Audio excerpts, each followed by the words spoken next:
dia a você que nos acompanha mais uma vez. Nós estamos aqui encerrando mais um trimestre desse ano com a nossa lição da Escola Sabatina. O Conexão 7 é um programa do qual você pode participar interagindo, trazendo suas considerações, suas dúvidas, suas perguntas. E nós aqui a cada semana recebemos alguns convidados que podem compartilhar conosco o assunto da semana. E este é o último tema, é a lição número 13, que fala sobre convertendo corações no tempo do fim.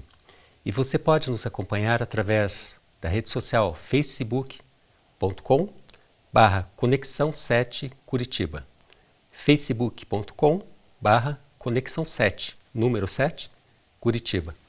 E a lição você pode acompanhar também através do site mais.cpb.com.br mais.cpb.com.br. Ali você encontra a lição e através dela você pode compartilhar o estudo e que nós estaremos aqui a cada sábado fazendo um resumo daquilo que aprendemos. Nessa manhã nós temos aqui convidado especial Flávio Volpi. Isso. Está conosco a primeira vez, sabe? Exatamente, primeira vez. Vamos ver se dá tudo certo hoje. Tá certo. Então nós vamos começar o estudo desta manhã com uma palavra de oração. Amado Pai, nós te agradecemos pela oportunidade que temos de estar em Tua presença mais uma vez para compartilhar um estudo tão importante para a nossa vida. Nós estamos aqui encerrando um trimestre que falou sobre a família, sobre as fases pelas quais a família passa, e nós então chegamos a uma conclusão, Senhor, que ela possa orientar a nossa vida, as nossas decisões. Amém. Abençoa cada participante em nome de Jesus. Amém. Amém. Muito bem. Convertendo corações no tempo do fim. Há um versículo profético na Bíblia que está em Malaquias 4, 5 e 6. É bastante conhecido e ele fala aqui de algo um pouco assim diferente daquilo que normalmente nós ouvimos. Que nos últimos dias o profeta Elias ressurgiria. É narrado da seguinte forma: Eis que eu vos enviarei o profeta Elias antes que venha o grande e terrível dia do Senhor. Ele converterá o coração dos pais aos filhos e o coração dos filhos a seus pais, para que eu não venha e fira a terra com maldição. Flávio, não é um pouco estranho quando você ouve essa palavra que enviaria, Deus estaria enviando alguém que já não estaria mais aqui? Porque nós sabemos que Elias ele foi trasladado ao céu vivo, não é mesmo? E aqui essa profecia nos afirma que voltaria o profeta Elias para a terra? Como que você explicaria essa situação? Os judeus acreditavam que o próprio Elias mesmo voltaria em carne, assim, para anunciar que o Messias estaria chegando, né? Então, existia essa... Mas Jesus, depois quando veio, explicou que, quando perguntaram quando é que viria o Elias, ele disse que ele já veio. E ele veio com a forma de espírito como João Batista, né? Então, João Batista, ele possuía o espírito de Elias. O que é o espírito de Elias? Ele anuncia o Cordeiro, ele aponta para o Cordeiro, aponta para a salvação, qual que é o caminho, no sentido de reconciliação, de reconexão com o Pai, com os princípios bíblicos, os princípios lá da igreja do tempo, né, do tempo de Abraão, do início da história, assim, né, do povo de Deus, do povo de Israel. Né? Então era mais nesse sentido de que seria mais nesse sentido de espiritual, assim, de atitude, de que é um anúncio, né, do Messias. Então, importante seria talvez compreender um pouco mais o que aconteceu, qual é a história de Elias nesse contexto, para que a gente possa compreender nos dias de hoje o que esse espírito que dirigiu a vida de Elias, que dirigiu a vida de João Batista, pode fazer também por nós, não é mesmo? Exatamente. Então, nós vamos começar aqui falando sobre algo que aconteceu na vida de, primeiramente, João Batista. Né? João Batista, ele então foi aquele que precedeu o ministério de Jesus, né? Ele era primo de Jesus, na realidade.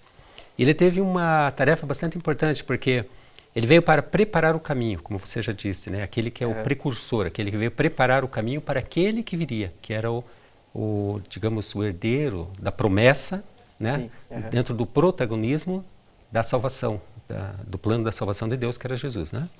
E aqui nos é dito que, então, João Batista, ele começou o ministério dele, ele tinha ali alguns discípulos que o abandonaram. Como que aconteceu isso? A função de João Batista era realmente apontar o Cordeiro, né? Ele tinha o espírito de Elias. Então, ele não queria fama para ele não queria que as pessoas seguissem ele queria que as pessoas seguissem a palavra, seguissem a verdade, ele apontava para o caminho. Então, quando ele reconheceu que Jesus era o Messias e que as pessoas deviam seguir a ele, o que ele falava, ele não queria que as pessoas continuassem com ele ia passar porque o tempo dele ali, a missão dele já estava sendo cumprida. Ele até faz uma analogia depois ao casamento, ao amigo do noivo, que a noiva pertence ao noivo, né? E o amigo do noivo fica feliz quando vê o noivo se casando e esse sentimento ele estava tendo agora, quando Jesus chegou e agora ele estava entregando a noiva, que é o povo de Deus, ao noivo. Então é uma passagem realmente. Então ele realmente indicava Jesus, indicava para que as pessoas passassem a seguir a Jesus, porque ele não queria fama, ele não queria que as pessoas seguissem ele por aquilo que ele falava, mas porque ele, por ele já estar anunciando o Messias, identificou Jesus como o Messias, né, profetizado já no Antigo Testamento, então ele meio que incentivava as pessoas a seguirem a Jesus. E para ele, tudo bem, essa era a missão dele, ele tinha consciência disso. Ele até foi enaltecido depois por Jesus como um dos maiores profetas nascido de mulher. Porque a missão dele foi muito nobre, né? Foi indicar mesmo as pessoas, trazendo de volta. Então ele tinha consciência do papel dele. Ele Tinha. não queria ser nada além daquilo para o que ele havia sido designado, né? Exatamente. Nesse contexto, a gente volta agora um pouco assim para a nação judaica. O povo de Israel, nós sabemos que ele se afastou de Deus muitas vezes. Então nós vemos muitos trechos na Bíblia que afirma que em determinados períodos, em determinados reinos, o povo de Israel seguiu a orientação de Deus e acabou prosperando. Mas de repente mudava o rei, né? Aquele rei mudava os hábitos do povo e o povo acabava deixando de seguir a Deus. E aqui havia, naquele momento então do profeta Elias, agora já falando lá do profeta Elias, né? Para voltar um pouco no tempo. Nós sabemos que o povo de Israel estava distante de Deus. E havia uma promessa de Deus, que está em Malaquias mesmo, 3:7, que diz assim: tornai-vos para mim e eu me tornarei para vós outros. Mas só que o povo respondeu a essa, digamos, a afirmação de Deus de uma forma até arrogante, perguntando, mas em que havemos de tornar? Tipo assim, tá, o que nós estamos fazendo de errado? Voltar do quê? Né?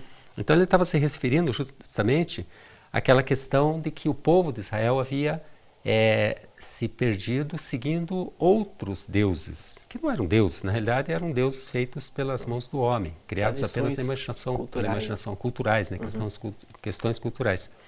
Então veio uma tradição naquele momento de que quando ouviram essa profecia, Elias voltaria fisicamente, porque sabiam que Elias havia sido elevado aos céus, vivo, então que em um determinado momento ele retornaria para a terra, né? Então criou-se essa tradição de que Elias voltaria, mas na realidade é que, como você já falou, ele estava prometendo a alguém que voltaria com o mesmo espírito de Elias, que seria João Batista. Exatamente. E a missão dele seria o quê? Reconciliar o povo de Israel e reconectar com Deus, não é mesmo? É um problema quando a gente identifica, às vezes, geralmente a primeira geração ela é muito fiel porque ela está baseada em princípios, né? Mas essa geração falha com a próxima em passar para os seus filhos, netos posteriores, tradições, não trazem os valores, né? Então, aquilo que você faz por princípio, ele se torna tradição. A gente até viu isso em relações anteriores. Perfeito. Né? Então, esse é um problema. Quando vira só tradição, é só um negócio que você segue, mas não sabe o porquê, não vê o significado, o desvio, ele é muito provável, né? Então, o papel de Elias, do espírito de Elias, é trazer de volta o princípio, é você trazer o caminho, a verdade mesmo, para a pessoa seguir da fonte, não porque alguém disse para você, você tem um intermediador, não, é na fonte. Ele traz você de volta para a fonte. E é interessante, nós lembrando aqui até de uma outra situação, agora vamos falar um pouquinho, não está no contexto da lição, mas faz parte desse tema, né? Quando Jó, ele foi testado por Deus, ele faz uma afirmação ao final daquela experiência que ele teve, né, de sofrimento, mas de reconciliação plena com Deus e de compreensão do propósito de tudo aquilo pelo que ele estava passando. Ele fala, agora eu vejo por mim mesmo, porque antes eu ouvia apenas de outras pessoas, de ouvir falar. Então é o que você estava dizendo aqui, essa questão da tradição, muitas vezes ela é incorporada em nossa vida de uma forma que nós nem sabemos o motivo pelo qual nós fazemos determinadas coisas. E o povo de Israel, nessa situação que na época do profeta Elias, estava tão distante de Deus que havia ali aquela dúvida de quem de fato seria Deus, o Deus, né? Se seria Deus, o Deus de Israel, até o principal dos deuses que eles adoravam, Baal, né? Se seria ele o verdadeiro Deus. Então, aquele momento assim que Elias ele passa por uma experiência muito interessante, porque ele encontra uma pessoa do povo, né, daquela época ali, que estava passando por uma certa dificuldade, e ele acaba provando primeiramente a fé dessa pessoa, e o resultado daquilo proporciona a identidade do verdadeiro Deus, né? Você Exatamente. pode me dizer que experiência foi essa, Flávio? Ele encontrou com uma viúva, eu estou procurando o nome aqui, esqueci o nome dela. Serepta, né? É isso aí mesmo. Porque ele, ali, o reino de Israel, ele estava num momento muito difícil, porque já tinha virado uma apostasia, estava tudo já deturpado, questão de casamento, família, sexualidade. Então ele profetizou que haveria um tempo muito difícil ali, né? Então ele meio que saiu do foco da atenção e foi encontrar um refúgio na casa de uma viúva ali. E ela era, veja, ela não era israelita, né? Não. Ela era fenícia, né? É, exatamente. Então, e ela também não tinha lá muitos recursos para oferecer. E ele pediu para ela que desse farinha e azeite que ela tivesse para ele comer, porque ele estava, né, precisando. Só que ela não tinha, só tinha para ela e para o filho, né? Então, mas mesmo assim ela sentiu tocada pelo Senhor e mesmo assim ela ofereceu para ele. E Elias confortou, falando, ó, não vai faltar para vocês dividir comigo, né? Então, essa foi a primeira experiência que ela teve, né? A questão de, foi praticamente uma multiplicação ali dos peixes e pães que Jesus fez depois, né? Tanto é que Jesus cita depois essa história para os discípulos dele. De tão importante que era, né? Porque ali nesse contexto, imagina assim, ela estava se preparando para quê? Para a morte, porque ela sabia que ela não teria mais alimento. Era só mais um pouco. Qual que era a pessoa mais preciosa para ela naquele momento? Era justamente o filho dela. De repente chega alguém estranho, né? Do povo de Israel, um profeta de Deus, e lança esse desafio para ela. Não, prepara primeiro, com isso que você tem, comida para mim. Depois você prepara para você e para o seu filho. Não faltará farinha, não faltará azeite. E foi o que aconteceu. Ela confiou, fez aquilo que o profeta estava pedindo, e o resultado foi maravilhoso, porque eu imagino ali que muitas pessoas também se alimentaram daquele pão que ela começou a produzir, em função de algo que ela acreditou, né? Também como um testemunho, né? Porque depois ela ficou impressionada, porque realmente ela mas não teve mais problema com isso, e foi uma prova de fé muito grande, né? Porque ela foi de obediência, humanamente era impossível ser suficiente para eles, né? Ela ficaria sem, e ela fez baseado na fé mesmo, né? E me diga uma coisa, a vida dela a partir daí foi um mar de rosas? Ela deu tudo certo? De repente aconteceu algo pior, uma desgraça na vida dela? Aconteceu algo pior ainda, porque o filho dela, né, que ela queria alimentar, adoeceu de tal forma que veio a falecer, né? Aí ela ficou indignada. Poxa, você vem à minha casa, eu te dou comida e agora o meu filho adoece e morre, né? Por que o senhor está fazendo isso comigo, né? Qual que é o objetivo disso tudo? Aí Elias também, né, ele assim, tomou as dores, levou a criança para um quarto, né? Fez uma oração a Deus pedindo para que devolvesse o espírito de vida para aquela criança, para que, não por ele, mas para que, né, questão de reputação de Deus mesmo, para que seja de testemunho do poder de Deus e quem que era o Deus mesmo, né? Então, ele fez a oração e Deus atendeu o pedido de Elias e acabou ressuscitando a criança. Aí foi um testemunho mais forte ainda, né, para a mãe. Porque se antes ela estava fazendo aquilo para que o filho continuasse sobrevivendo, vivendo aquela situação difícil, agora que ela perdeu, trazer de volta era algo ainda mais impactante, né? Então, e ele estava talvez ali, o propósito de Deus, de fato, era preparar alguém, como ela, no caso, a mulher, para que ela testemunhasse futuramente a respeito do poder do verdadeiro Deus, né? Porque ele não só proporcionou alimento, mas também trouxe novamente a vida aquela pessoa que era preciosa. Exatamente. E nos dias de hoje isso acontece com a gente passa por esse tipo de dificuldade, muitas vezes faz tudo corretamente, né? Tudo certinho, e vem algo que você se surpreende, pensa em querer culpar a Deus, né? Dizendo, poxa, mas por que está acontecendo isso comigo, né? Qual a razão? A gente sempre procura motivação, um motivo disso tudo, né?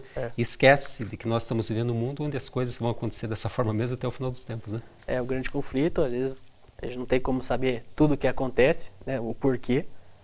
E Deus, por ser Deus, ele não precisa também explicar tudo pra gente, mas a gente sabe que a gente está num contexto de batalha, né, espiritual, e essas coisas vão acontecer, mas Deus está no controle e ele sempre tem uma lição também para ensinar, não só pra gente, mas as pessoas que estão em volta da gente. Qual que é a nossa reação? E é muito importante também a gente testemunhar essas experiências que a gente tem, das obras que Deus faz na nossa vida, porque isso tem um impacto muito grande na vida das pessoas também, porque você veja, houve uma multiplicação de alimento, aí houve uma ressuscitação. é algo muito impactante. Então você não pode guardar isso para você. Nós, na nossa vida, no dia a dia, como você falou, temos situações de superação que a gente vê que humanamente era impossível e que as coisas acontecem, né?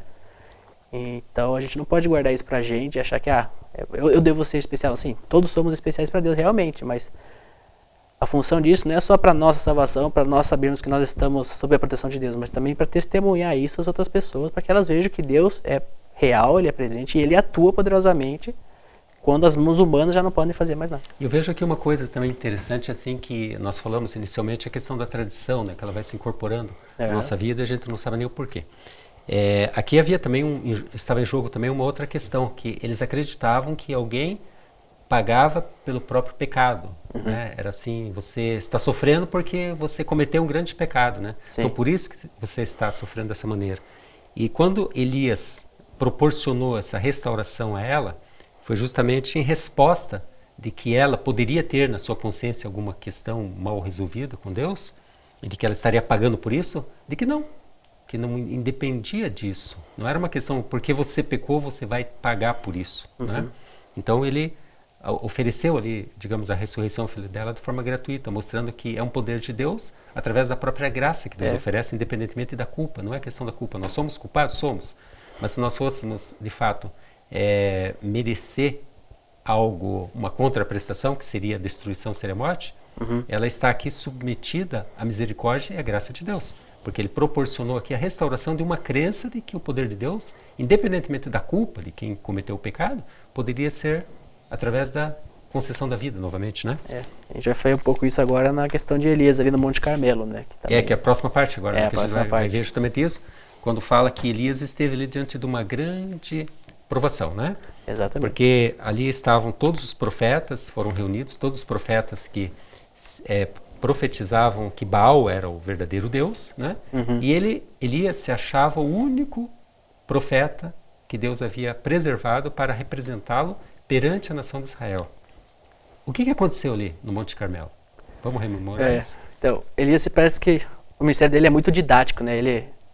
As coisas acontecem e ensinam muito pra gente da forma como acontece, né? Elias ali, como a gente já falou, Israel estava totalmente fora do caminho do Senhor, né? Estava sob o reino de Acabe e foi um dos piores reis que Israel teve. E aconteceu que eles estavam ali disputando, queriam ver quem que era Deus, se era o Deus, o Senhor de Israel ou se era Baal. E Elias estava ali, era só ele contra 400 profetas, 400 e alguma coisa. Eles estavam fazendo coisas ali para invocar Baal, para que levantaram altares ali, né? Para que viesse fogo do céu. Esse foi o desafio de Elias. Se o Deus de vocês é o Deus verdadeiro, então coloque aqui a oferta e ele vai consumir do céu, né? E os profetas de Baal faziam, e eram umas cerimônias estranhas, porque eles faziam várias coisas, eles se machucavam, se mutilavam, né? E faziam muita coisa. Isso já ensina a primeira lição didática que a gente tem, é que a gente não existe mérito nosso em qualquer oferta ou sacrifício, né? Então não tem nada que a gente faça para que Deus realize a vontade dele, né? Ele faz porque ele quer.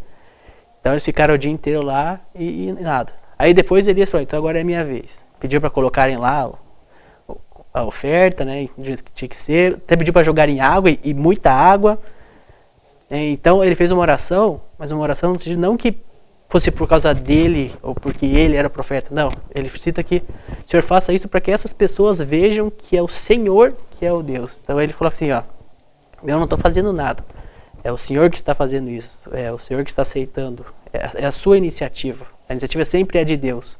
Quando a gente vai fazer qualquer oferta ou qualquer coisa que a gente faz para a obra. É sempre graças porque Ele nos amou primeiro. Então, Ele tem a iniciativa. Né? Então Ele deixou isso bem claro na oração que Ele fez.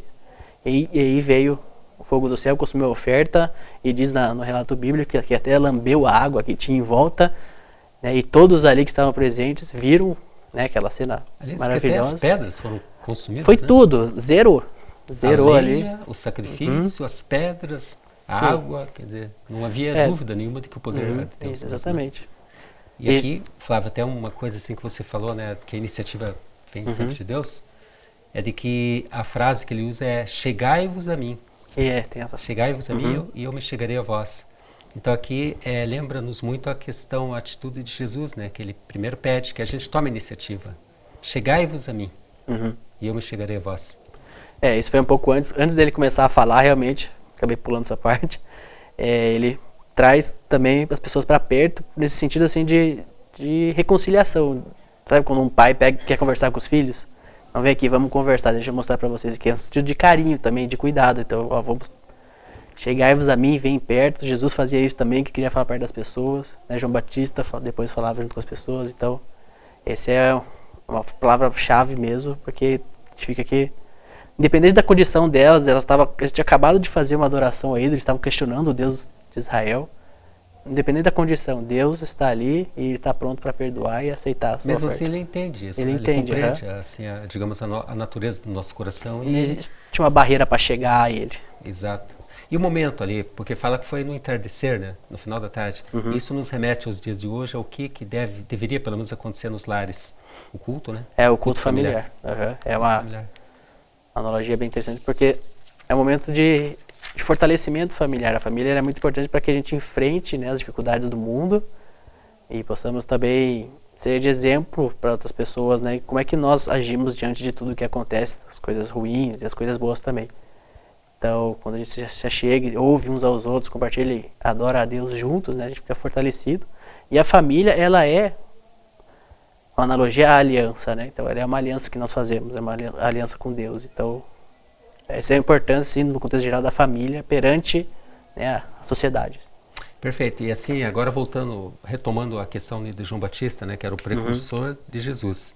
E nós falamos que alguns discípulos que acompanhavam João Batista acabaram percebendo que de fato Jesus era o Messias, deixaram de acompanhar João Batista e passaram a seguir a Jesus. João Batista não se sentiu diminuído naquele momento, aliás, digamos que ele se sentiu mesmo, né? Mas no bom sentido, não que ele se sentiu diminuído assim, Deus está me diminuindo. Ele falou, é necessário que eu diminua para que ele cresça, porque ele tinha consciência plena da vontade de Deus. E nós vemos que a nossa situação muitas vezes assim como discípulos, como aqueles que estão anunciando o evangelho às outras pessoas, de nos sentirmos muitas vezes desprestigiados, né, dentro de um contexto. Mas o que a gente tem que perceber assim é que nós temos sempre um risco, né, quando nós estamos desempenhando um papel e da maior importância como esse papel de que Jesus falou, vós sois discípulos, ide a todo mundo, anunciar o evangelho, de a gente querer se vangloriar, da gente se sentir um pouco mais importante do que nós não somos, na realidade. Exatamente. Né? E isso acaba assim fazendo com que quando Deus age, ele escolhe as pessoas não pela sua capacidade, mas pela sua disposição em servir. Exatamente. Jesus deixou bem claro, né, que aquele que quiser liderar se torne servo. É através do serviço que nós conseguimos aqui firmar uma posição de que estamos seguindo o que Jesus deixou para nós, né? E até na lição da próxima semana, quando começar a lição do próximo trimestre, nós vamos ver aqui algumas características da verdadeira religião, que é aquela religião que vai atrás das pessoas, atendendo às suas necessidades, procurando atendê-las assim como Jesus fazia, né? E João Batista, ele fez exatamente isso. Ele se preocupou com a condição espiritual do povo de Israel naquele momento, deixou bem claro que Jesus era aquele que viria após ele, que faria aquela obra que todos estavam aguardando desde o início da história da humanidade, que era o cumprimento da profecia que Jesus seria enviado ao mundo, né? Que viria o Salvador, aquele que reconciliaria o povo com o próprio Deus, né?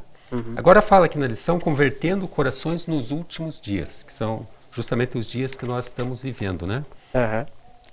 Aqui eu vou até ler um trecho, diz assim, olha, por meio da cruz, o Pai Celestial converteu o coração de seus filhos a si e converteu o coração de seus filhos uns aos outros. A mensagem de Elias apela às famílias que creiam nessa boa notícia, uma notícia incrível. Diz assim, e que sejam pessoas cheias de graça à medida que seu espírito produz nelas uma colheita de amor. Né? Eu fico pensando nos dias de hoje. Qual o maior desafio que nós encontramos para a questão da reconciliação, da conversão do coração de uns aos outros?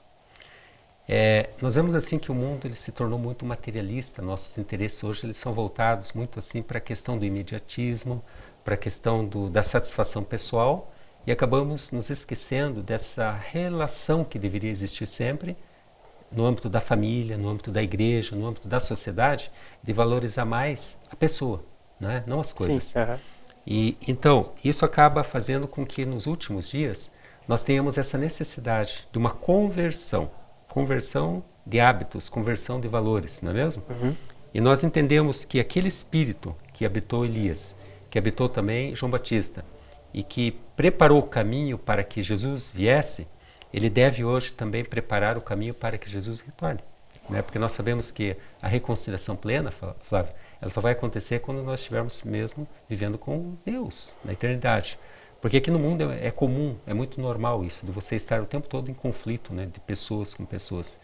E a lição deste trimestre que está se encerrando, ela trabalhou muito bem essa questão de falar de fases que acontecem na nossa vida, né? Tem alguma coisa assim durante o trimestre que impressionou você como algo muito real que acontece nos dias de hoje? Quanto àqueles temas, né, que falava da solidão, do confronto, dos conflitos. Tem alguma coisa assim que impressionou você? Eu acho que a gente sofre muita pressão social hoje, né? A sociedade impõe as fases para você e às vezes a gente quer seguir esse padrão, né? Mas cada um é cada um. Deus tem planos diferentes para as pessoas, né? Então, me impressionou bastante foi o fato de que você tem a sua vida para levar, mas você precisa dar valor à família e você precisa saber que essa base familiar, ela vai servir de testemunho para as pessoas que estão ao seu redor, como um fortificador do testemunho que você dá de Cristo. Então, às vezes a gente fica muito preocupada na nossa carreira, no que a gente quer, o que a gente tem que fazer, porque às vezes o meu colega já está formado, já tem mestrado, ou já está casado, já tem filho, ou sei lá, às vezes profissionalmente você não está onde você queria estar, mas não é assim, a sociedade não impõe. Deus dá a vida para você e você tem o plano para você. Às vezes você faz uns desvios que não é o plano dele, mas ele sempre recalcula para você, né? Então você tem que dedicar o que você está fazendo, se isso está fazendo bem para você, para tua família, né? E no sentido coletivo, porque você não é sozinho. Deus não fez a gente para viver sozinho, para viver em comunidade, né? E é uma comunidade que vive em unidade, né? E essa unidade ela tem que começar pela família, pela base familiar, porque isso dá uma base muito forte para a gente seguir em frente e enfrentar tudo isso, né? Então, primeiro a gente começa com a família, pais, mães, filhos, aí depois a gente vai para a família da igreja e vai aumentando essa família. Mas o que mais impressionou foi essa questão de que às vezes a gente vive só muito eu, porque a sociedade impõe esse eu. Aí a gente tem que pensar mais assim na unidade, né? Não só no único. É verdade, quando você se esvazia um pouco, né? Aquilo que João Batista falou, é necessário que eu diminua para que ele cresça. Exatamente. Né? Quando a gente começar, de fato, a demonstrar assim, que nós não estamos interessados não em nossa satisfação pessoal, mas em compartilhar com pessoas a mensagem, que é a mensagem da reconciliação plena de Deus com a humanidade, é que as pessoas começarão a se sentir atraídas por esse mesmo espírito, né, que dirigiu a vida desses profetas que nós comentamos hoje, Elias e João Batista, e acabamos aqui por nos tornar aqueles pelos quais Jesus orou, né, em João 17, quando ele fez oração por si próprio, pelos discípulos e por todos aqueles que viriam acreditar nele. Essa é uma oração muito bonita, por sinal. Bonita, né? A oração sacerdotal de Jesus. Então, Flávio, nós chegamos aqui então ao encerramento desse tema, que foi aquele que praticamente nos trouxe uma esperança de reconciliação. Converter nos corações, né, no tempo do fim. Como nós falamos, hoje nós estamos assim buscando muita satisfação pessoal, nós buscamos muito a questão de procurar algo que nos atenda, que atenda aos nossos interesses pessoais. E nos esquecemos das pessoas pelas quais Jesus veio a esse mundo. E quando ele esteve aqui, a preocupação dele sempre foi ir atrás das pessoas onde elas estavam, atendê-las em suas necessidades. E ele prometeu que haveria uma reconciliação. Então, se hoje nós estamos vivendo algum tipo de conflito, seja em família, seja em nossa igreja, seja no ambiente de trabalho, no ambiente de estudos também, né? Nós devemos fazer a nossa parte e confiar em Deus, que ele prometeu que haveria uma reconciliação. Se nós tão somente seguimos aquilo que ele nos orientou. E a lição ela tem uma mensagem aqui para finalizar. Ele está em no Comentário Bíblico Adventista do Sétimo Dia, volume 4, página 1306. É um desafio para nós. Diz assim: nossa mensagem precisa ser tão direta quanto a de João, porque ele repreendeu reis por sua iniquidade. Apesar do perigo que sua vida corria, ele nunca permitiu que a verdade vacilasse em seus lábios. Nessa época, nossa obra deve ser feita com a mesma fidelidade, ou seja, não devemos fazer concessões. A gente não deve relativizar princípios. A gente deve manter sempre a nossa posição de que nós somos representantes de Deus aqui na Terra, né? Como Jesus mesmo disse, que nós somos a luz do mundo, somos o sal da terra, e devemos estar envolvidos com as pessoas pelas quais ele veio, mas deixar a elas uma referência de que existe um Deus que proporcionará uma reconciliação plena da humanidade com ele, né? Então nós estamos encerrando aqui o nosso trimestre, convidamos você então a estar assim preparado para o próximo. Nós teremos aqui um tema muito interessante que falará sobre a religião prática, aquela que procura atender às necessidades, aqueles pequeninos que estão aqui no mundo e que Jesus falou, né? Quando fizeste a um destes meus pequeninos irmãos, a mim o fizeste. E isso você pode compartilhar através da rede social facebook.com/Conexão 7 Curitiba. Nós estamos aqui todos os sábados. E também através das lições que são oferecidas através do mais.cpb.com.br. Eu vou convidar você que está compartilhando conosco o estudo neste momento para que numa atitude de reverência nós possamos aqui, vou pedir ao Flávio que nos despeça deste estudo tão maravilhoso como a palavra de oração. Oremos então. Querido Deus e Pai, muito, muito obrigado por todo o carinho, por todo o cuidado que tem conosco, né, durante todas as tribulações da vida, durante todos os desafios que aparecem. Obrigado pela Tua palavra, por todos os conselhos. Pedimos que a cada um que está aqui agora, ouvindo e refletindo sobre a Tua palavra, sobre a sua vida familiar, sobre tudo o que se passa nos seus dia a dia, que possamos ouvir os Teus conselhos, possamos nos esvaziar e deixar que o Teu Santo Espírito habite em nós, para que possamos fazer com que a nossa vida familiar seja um exemplo para as pessoas que estão ao nosso redor e assim a gente possa proclamar o Evangelho com toda a força que o Senhor tem para nós, para que possamos então cumprir a tua missão que o Senhor confiou a nós. Esteja com todos nós, com os nossos familiares, nossos amigos, todos que vivem conosco direto e indiretamente. Abençoa também nosso estudo da próxima lição, que também vai ser muito importante, uma lição muito prática, que seja uma bênção realmente para a vida de cada um. É isso que te pedimos e agradecemos, em nome de Jesus. Amém. Amém. Nos despedimos nesse momento, desejamos a você um excelente final de semana e até o nosso próximo encontro. Até.